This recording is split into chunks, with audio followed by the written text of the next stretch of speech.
Monica Garg est devenue une experte en bonne manière. Dans son école de savoir-vivre à New Delhi, elle accueille une clientèle très majoritairement féminine, de futurs chefs d'entreprise qui veulent apprendre comment se tenir à table et comment mener une conversation, avec un objectif commun, doper leur carrière. Il y a tant de rencontres, tant de contrats qui se font autour d'un déjeuner ou d'un dîner. Donc il est très important de faire bonne impression.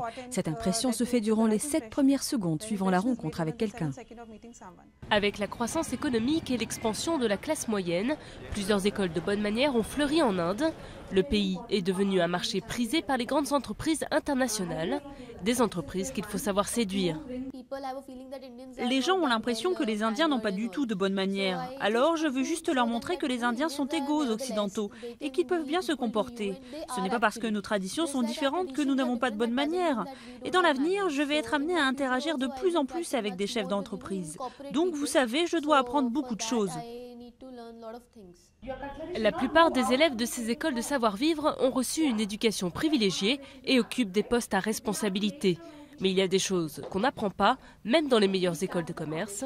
Savoir s'habiller ou se maquiller, par exemple. Vous savez, les gens sont devenus très matérialistes. Si vous n'êtes pas bien habillé ou coiffé, ils ne vous prennent pas au sérieux.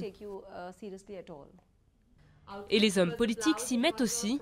Maîtriser le langage du corps pour mieux faire passer leur message auprès de la population, savoir répondre aux questions délicates, ça aussi, on peut l'apprendre dans ces écoles de savoir-vivre.